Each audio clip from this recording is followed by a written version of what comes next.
lutte contre le VIH-Sida, les grossesses précoces, les addictions à l'alcool et à la drogue chez les jeunes, le ministère de la promotion de la jeunesse et de l'emploi des jeunes et son partenaire l'UNICEF font la revue à mi-parcours des activités menées dans la région de San Pedro. Ce n'est pas une évaluation en tant que telle, mais c'est pour voir un peu comment est-ce que la coordination travaille au niveau de San Pedro, où on peut parler de tourisme sexuel, où on parle de VIH, où on parle de comportement à risque, et voir comment on peut capitaliser cela dans les autres régions de la Côte d'Ivoire pour que la veille préventive soit une réalité et que la protection de la jeunesse soit également une réalité.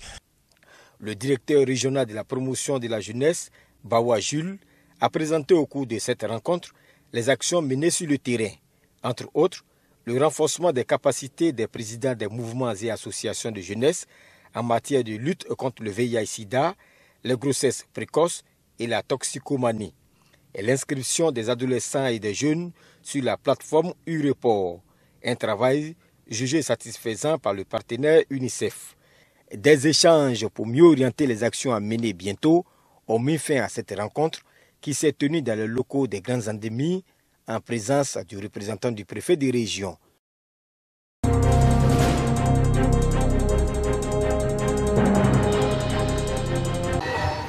Une rentrée scolaire qui commence sur une bonne note. Des kits scolaires pour les enfants de producteurs de caoutchouc, membres de la coopérative Nioupin de Béthier.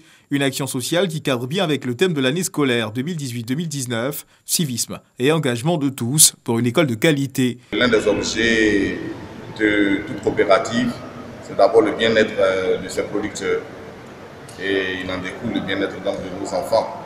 Surtout en cette rentrée scolaire où nous savons que la filière EVA connaît une crise, il est important pour nous d'apporter notre soutien, notre appui à nos producteurs.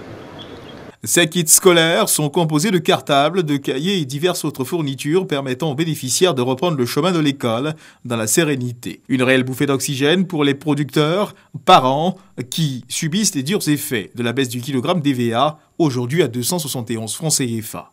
Ce sont au total 500 producteurs parents d'élèves qui ont bénéficié de l'appui de la coopérative agricole des producteurs de caoutchouc naturel Nioupin de Béthier en ce début de rentrée.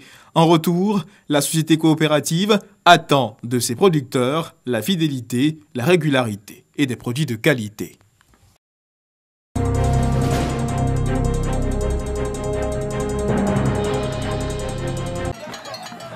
Les derniers moments des vacances scolaires dans le village de Nangonyeka ont été festifs.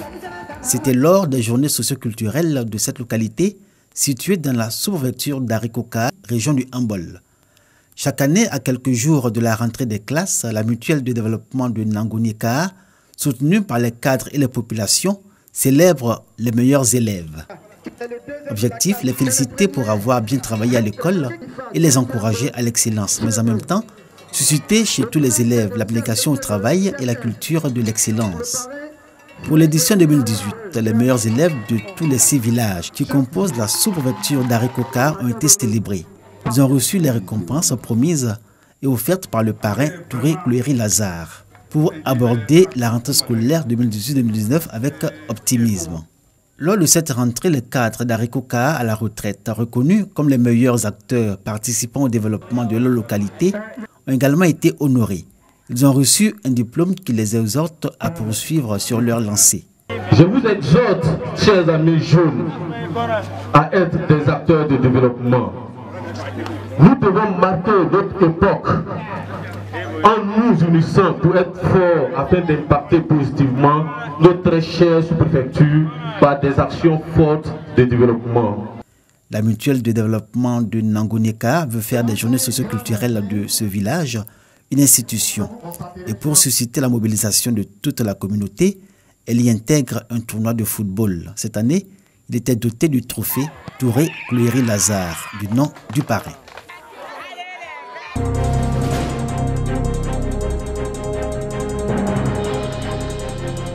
Atmosphère de fête à Miadzin. Joie et bonheur des populations de ce village situé dans le département d'Adzopé, région de Lamé.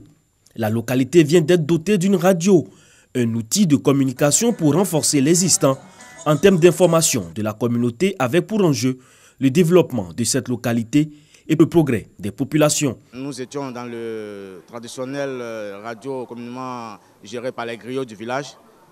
Et comme nous voulons aller aussi avec le train de l'émergence, nous nous sommes inscrits dans cette logique d'avoir une radio moderne afin de gagner en temps dans le dispatching au niveau des nouvelles de toute activité au sein du village. Radio de Gaulle, c'est le nom de la radio de Miadzin en hommage au premier griot de Miadzin. Logée dans un local étroit, cette radio locale est composée d'une cabine technique et d'un studio. Les haut-parleurs disposés dans toutes les habitations permettent de faire entendre les informations. Coût du matériel technique qui compose la radio de Gaulle, 2 500 000 francs CFA. Un don du président des jeunes de Miadzin. En prenant cette initiative, le but recherché, c'est le développement de notre région, c'est la contribution de la jeunesse au développement de la région. Parmi les invités de la cérémonie d'inauguration de la radio de Miadzin, Yapo Kalis, cadre et fils de la région de Lamé. Venu représenter Patrick Hachi, président du conseil régional, il a pu découvrir tout l'intérêt que les jeunes de Miadzin portent à leur village et leur volonté d'œuvrer pour son essor. Je voudrais donc les inviter à s'inspirer de ce modèle, à cultiver l'amour entre eux, à cultiver la paix entre eux et surtout à rêver grand. Radio de Gaulle de Miadzin a une mission d'information, d'éducation et de distraction des populations du village, résumée dans des programmes qui sont le reflet de la vie de la communauté. Sa section est confiée à la chefferie du village qui s'assure du respect de son cahier de charges.